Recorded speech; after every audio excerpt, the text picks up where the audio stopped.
pag-usapan natin yung matapang na vlogger na pinagmumura niya ang buong Iglesia ni Cristo, pati ang leader na si Ka Eduardo Manalo. Sinabi niya iuuntog daw niyang ulo ng leader ng INC. Inakusahan niya na nakatanggap daw ng pera o rally nila sa iglesia. According to PH Update, vlogger pala ito ng administrasyon, pro BBM, pro Romualdez vlogger, according to PH Update. Okay, ito, bagong update. Natakot na, nanginig na itong vlogger na ito at lumambot na. Humingi na ng sorry sa iglesia at sana naman patawarin siya ng Iglesia ni Cristo. Okay, ito, iparinig ko sa itong vlog ni PH Update. Kung natin na mabilis ito, kita nyo naman kung sino kong larawan ang nasa likod ng mama na... Yan si Epipanyo Labrador. Nakikita nyo, kasi kanino larawan. Diba? Nandiyan, brad yung mag-away dito ha. Ay, naaway na maya, bukas kaaway na ako nila. Hindi ako nakikipag-away dito, pero sinasabi ko dito, yung pagmumurang ginawa mo, below the belt yun. Huwag mo na lang uulitin kasi ako hindi naman ako membro, pero sa tingin ko mali yung ginawa mo. Mali yung ginawa mo na pati itong si Ka Eduardo Manalo, sinama mo sa pagrarat mo. No? Ito, pakinggan mo natin. O, kita naman mga kababayan kung kanino larawan ang nasa likod nitong mama na to. Kita nyo, tumatakbo pa ito ng senador? Ito congressman, oo, pero hindi na kailangan ipaskil ang pagmumukha niya dyan. Diba? Pero dahil yung dalawa na yan, nandyan na, ay alam na po natin kung ano ibig sabihin. Usapan po natin yan na, si Epipanyo Labrador. Kung saan lumalabas po na niluloko po ang taong bayan. So, yun po ang sentro ng ating pag-uusapan ngayon sa araw nito. So, sa totoo lang po mga minamahal ko mga kababayan, marami po sa mga kababayan natin na nagpaabot po ng kanilang pagkadismaya. Kung saan talagang nagalit ang ating mga kababayan sa ipinakita po katulungisan ng reliyong Iglesia ni Manalo. Yun, masama yun, yung Iglesia ni Manalo. Freedom of religion. Sinusuportahan ko si Pastor, ibig sabihin pa naniniwala na ako sa akin. Hindi. Kailangan tayong magrespetuhan. Magrespetuhan tayo, Brad. At yung, masama yun. Walang Iglesia ni Manalo. Hindi maganda yan. Hindi maganda yung Brad. Pero sa totoo lang po mga minamahal ko mga kababayan, hindi ko na po ginagulat yan kung bakit marami mga Pilipino ang nagagalit ngayon sa Iglesia ni Manalo. No? Hindi ko nagkakamali, pati yung dating senador na si Franklin Drilon ay galit po. Teka lang kung galit, maraming nagagalit sa INC ngayong mga panahon na to. Dapat sana, doon sa isinagawang rally kahapon ng mga aso nitong si Romualdez, diyan sa SS Ride, dapat sana nakita tayo ng bulto ng tao na kung saan kinukontra yung pinaglalaban ng INC, kung saan kapayapaan, peace, National Rally for Peace. Doon pa lang sa pangalan ng rally, masasabi na natin, maganda itong hadhikain. Maganda ang gustong mangyari ng mga kapatid natin INC. Kayo lang hatao ng mga amo yung medyo nag-ismay doon sa manawagan. Dapat nga, larawan ni Marcos Jr. ang nasa likod mo na yan. Dapat sana, Brad, yung sinabi niya, yan ang tinatayo ko yun. Ano sabi niya? Ang impeachment storm in the kingdom. Walang maitutulot na kabutihan yan, hindi maghahatid ng pagkundan yan kahit na sa isang dapat sana isa ka nga ng INC ngayon na nananawagan na itigil yung impeachment. Tinigil naman, natakot sila sa mga kababayan nating INC. Diba? Sabihin madami na sila, hindi nga nila may tulak-tulak yung impeachment. Ayusin mo lang yung grasp mo sa realidad, yung pagyakap mo sa realidad, ayusin mo lang. Okay?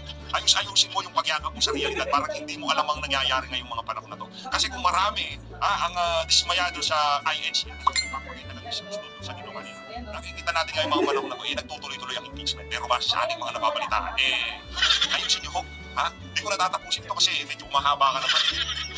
Okay ka na dyan. Okay ka na. Pero di natin papanggitin ang pangalan kasi hindi naman natin siya kaaway o ano pa man. Kumbaga, yung mga argumento lang niya, yun lang ang sinagot natin. Pero personal na galit sa mama na wala ko tayo. Hindi nga natin kilala yan. Hindi ko natin kilala yan. Kumbaga, nakita lang natin na binabanatan siya ng mga kababayan natin ngayon. Kaya,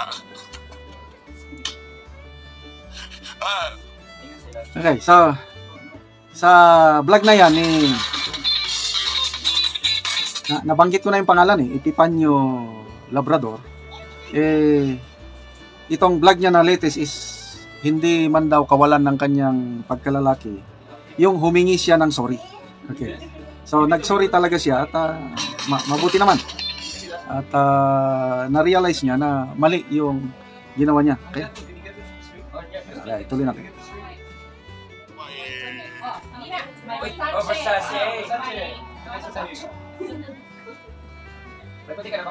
Pan ko doon sa pagkanyang pag-sorry. Hindi naman siguro sa pagkalala. yung humingi ng dispensa. Salamat naman, Brad. Sana ang mga kapatiran sa Iglesia ni Cristo wag nang kasuhan. Kawawa naman tong vlogger nito. Nadala lang siguro sa, I don't know, bugso ng damdamin. Grabe yung pagmumura niya kay Ka Eduardo Manalo. Nanindig ang balahibo ko eh. Kahit hindi ako member ng Iglesia ng Cristo, at first medyo uminit yung dugo ko dahil sabi niya, magkaano ang ibinayad sa inyo? Billion, niloloko nyo, something like that. Okay? So, sana water under the bridge nito. So, ano yung epekto ng INC rally?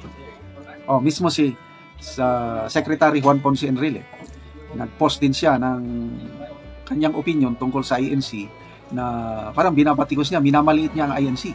Na kaya ba ng INC with its many members to amend the Constitution?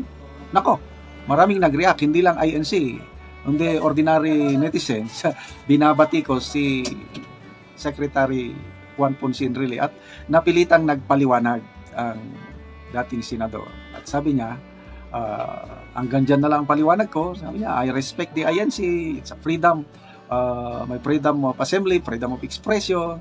So, sana, naghamon na lang siya ng debate.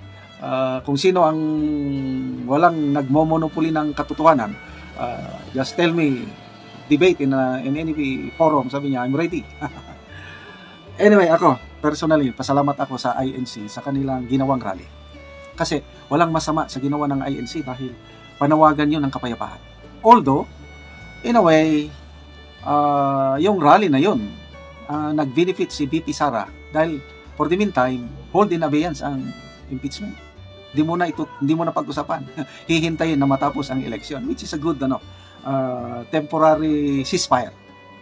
So, focus lang muna tayo sa election.